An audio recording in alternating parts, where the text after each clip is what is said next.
Hello everyone, HTML tutorial part 8 में आपका स्वागत है। आज की वीडियो में हम आपको बताने जा रहे हैं कि कैसे आप अपने वेब पेज पर इमेज लेकर आ सकते हैं। हमने प्रीवियस वीडियो में आपको बताया था कि आप अपनी पेज के बैकग्राउंड में बॉडी सेक्शन के ऊपर उसका एट्रीब्यूट लगाकर कैसे आप अपने बैकग्राउंड में इमेज लेकर आ सकते हैं, मगर आज हम बता रहे हैं कि कैसे आप HTML के अंदर अपने वेब पेज के अंदर किसी भी सेक्शन के ऊपर, किसी भी एरिया के ऊपर आप कोई इमेज लेकर आ सकते हैं। और साथ ही साथ आज हम प्री टैग का भी यूज करना देखेंगे। तो चलिए शुरू करते हैं अपना प्रैक्टिकल।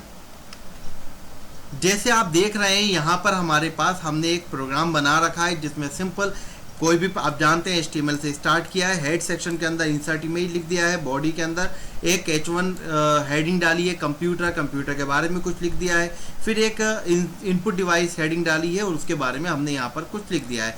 सिर्फ इतना हमने प्रोग्राम बनाया है। इसे सेव करने के बाद हमने इसका आउटपुट देखा है। इसका आउटपुट देखा तो हमारा इस तरीके से आ रहा है। अब हम देखते हैं कि अगर हमें अपने पेज के ऊपर कोई इमेज लेकर आनी है तो हम कैसे लेकर आएंगे। मगर इमेज लेकर आने से पहले आपको पता होना चाहिए कि आपके कंप्यूटर में कहाँ पर इमेज मौजूद है। तो उसके लिए सबसे पहले मैं आपको दिखला देता हूँ कि मेरे कंप्यूटर के अंदर डी के अंदर, और मैंने एक यहाँ पर प्रैक्टिकल क्लास करके एक फोल्डर बना रखा है, उसके अंदर मेरी एक तो देखिए ये प्रैक्टिकल क्लास है। इसके अंदर हमने यहाँ पर कई सारी हमारे पास पिक्चर्स हैं।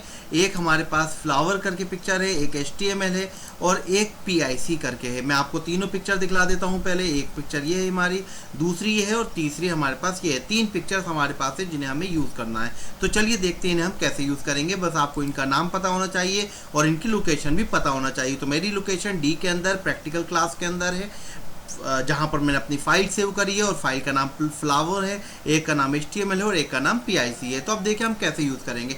सपोज कीजिए मुझे बॉडी के फ़ौरन बाद ही एक पिक्चर लेकर आनी है, तो मैं यहाँ पर लिख दूंगा, बट मुझे यहाँ नहीं चाहिए था। मैं चाहता हूँ कि जो मेरी पिक्चर आए वो इस साइड में आए। तो मुझे यहाँ चाहिए कि मैं यहाँ पर लिखूँगा, P टैग के बाद लगा देता हूँ और मैंने यहाँ पर लिखा IMG टैग यूज़ करते हैं अगर आपको पिक्चर लेकर आनी है। फिर लिखते हैं SRC का मतलब होता है सोर्स। आप अपनी फाइल का कहाँ से लेकर आना चाहते हो। डबल इनवर्टेड कॉमा में डी के अंदर मेरी फाइल का नाम है प्रैक्टिकल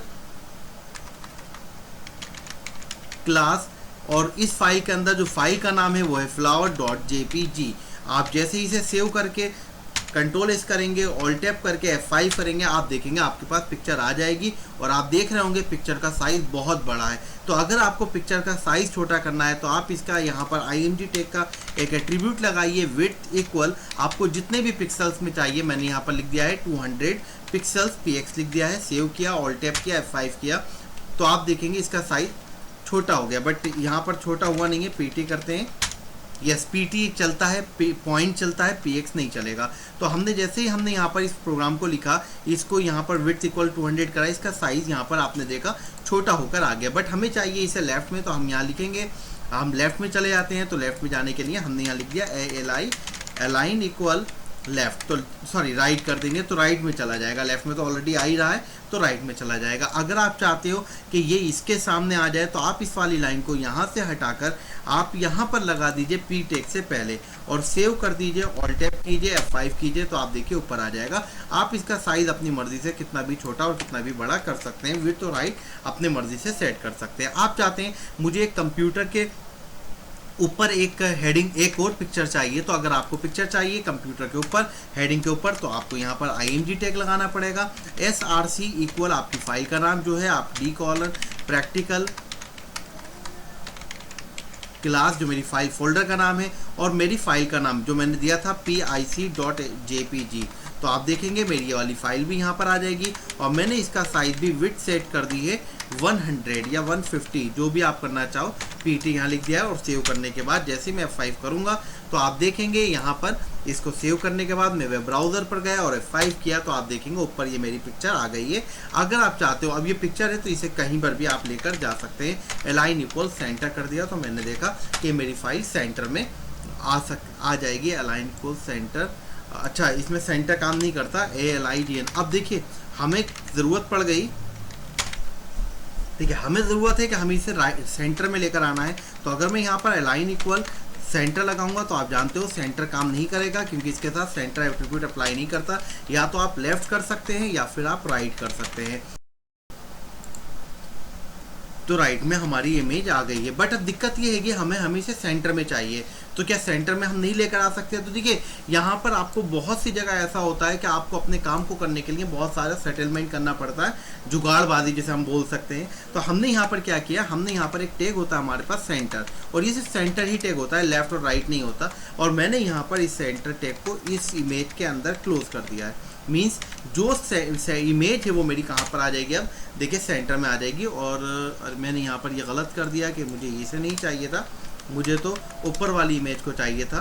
तो मैं यहाँ पर क्या करूँगा, यहाँ पर लगा दूँगा सेंटर, और सेंटर लगाने के बाद यहाँ पर इस सेंटर टैग को बंद कर देंगे और ऑल टैप करके F5 करेंगे। तो आप देखें अब भी नहीं आया। बता सकते हैं क्यों नहीं आया, क्योंकि आपने यहाँ पर ये लगा रखा है। तो आप इसका एट्रीब्यूट हटा दीजिए, और जैसे आप सेव करेंगे, ऑल टैप करेंगे, आप देखेंगे सेंटर में आ जाएगा। मीन्स आपका अलाइन तो नहीं काम करेगा, मगर आप इस तरीके से करके सेंटर कर सकते हैं।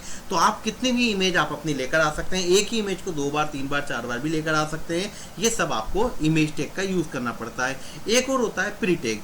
अब देखिए प्री टैग क्या होता है, मैं यहाँ पर इसने टेक्स्ट को डिलीट कर देता हूँ, नीचे वाले जितना भी पोर्शन है मैं उसे डिलीट कर देता हूँ। डिलीट करने के बाद मैंने यहाँ पर लिखा जानिसार। अब जानते हैं मैंने एंटर किया और यहाँ पर स्पेस दे के लिख दिया अख्तर, और यहाँ पर लिख दिया खान। तो आप जानते हैं कि HTML में आप कितना भी स्पेस दे लीजिए, कोई फ़र्क नहीं पड़ना है, सिंपल एक स्पेस से ही वो लिखा हुआ आ जाएगा। जैसे यहाँ पर लिखा हुआ आ गया, मगर मैं चाहता हूँ कि मुझे ऐसे ही लिखना है। तो आपके पास कोई और तरीका नहीं है, आप एक यहाँ पर प्री टैग लगाइए। और प्री टैग का मतलब होता है जो भी आप इसके अंदर लिख देंगे, और यहाँ पर मैंने प्री टैग बंद कर दिया, तो जो भी आप इसके अंदर लिख देंगे वो प्री डिफाइंड हो जाएगा, और बिल्कुल एज इट इज़ ही इसका आपका आउटपुट आ जाएगा। तो ध्यान रखिएगा, ये प्री टैग है, बहुत इंपॉर्टेंट है। कभी कभी हमारे पास जरूरत पड़ जाती है कि हमें कोई फॉर्मेट प्रिंट कराना होता है, तो उसके लिए हमें प्री टैग यूज़ करना पड़ता है। होप कि आपके समझ में आया होगा। आप देखिए यहाँ पर मैं टैप कर दिया है, ऑल्ट एस करके कंट्रोल एस करके सेव कर दिया है, वेब ब्राउज़र पर जाके F5 किया, तो आप देखेंगे यहाँ पर भी इस तरीके से आ गया होगा। तो होप ये आपके समझ में आ गया होगा कि आप कैसे प्री टैग और IMG टैग यूज़ कर सकते हैं। अगर आपको ये वीडियो पसंद आया तो आप इस वीडियो को लाइक ज़रूर करें, अपने दोस्तों के साथ शेयर करें, और इस चैनल को सब्सक्राइब ज़रूर करें, जिससे हमारी आगे जितनी भी वीडियोज़ आए वो सबसे पहले आप तक पहुँच जाए। तो आज के लिए इतना ही। अल्लाह हाफिज़ and have a good day.